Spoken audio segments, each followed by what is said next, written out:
Hi guys! Welcome back to my channel for today's vlog.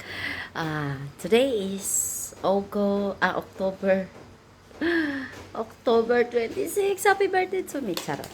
Kaya meron tayong nuts binigay ni ate. So ngayon guys ay ihahatid natin si ate sa airport. So nagre-ready kami. Nakabihis na ako for today's BS. And then nandito na tayo. Yan. Mamaya magpagwapa tagamay. And then, mag-video tayo guys. So, salamat sa inyong lahat. Sa mga hindi ko pa nasuportahan muli. Sa hindi ko pa nasuportahan muli. Antayin nyo lang ang pagbabalik ko. Tayo'y mag-mouthwash muna.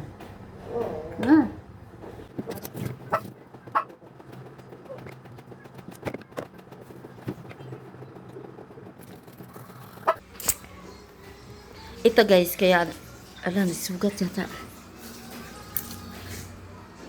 Ito, dilaw.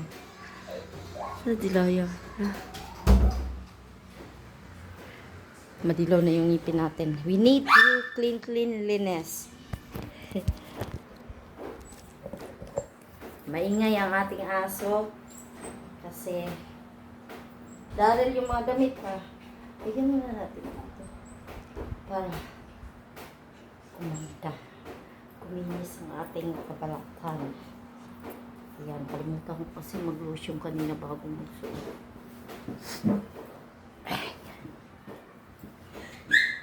Tucker! Isa! Meron kasi mga pusa.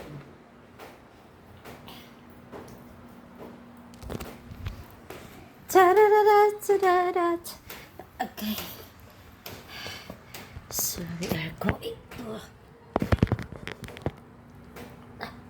sapatos tayo guys. Puro lakad ang gagawin mamaya. Baka naman. Ito, kulay gray. Bago yata ito.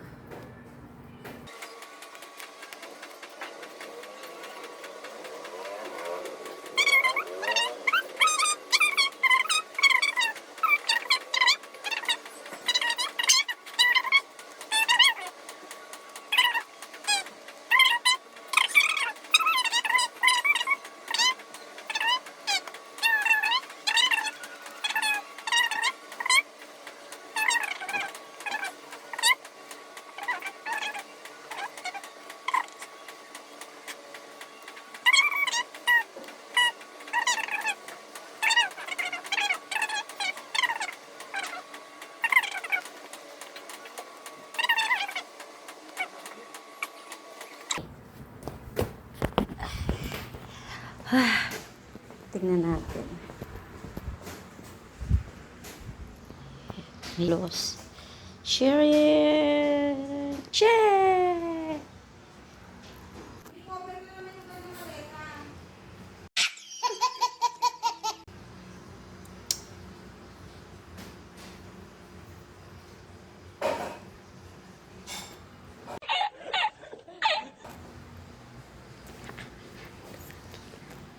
Tapos ang kilay.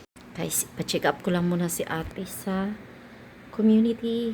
Daling ko muna sa emergency kasi merong balisaw-saw. Kailangan naman na natin ipa-check up para pag flight niya walang problema. Yan.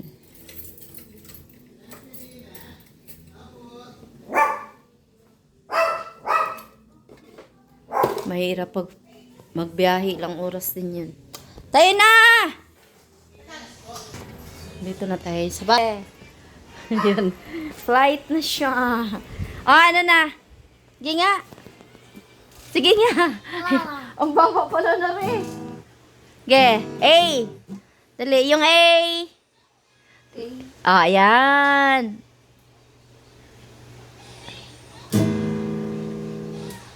A. Tapos G.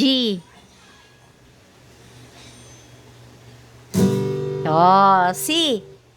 Hindi niya pinapractice. Ano lang, pinapractice mo yung dalawang yan?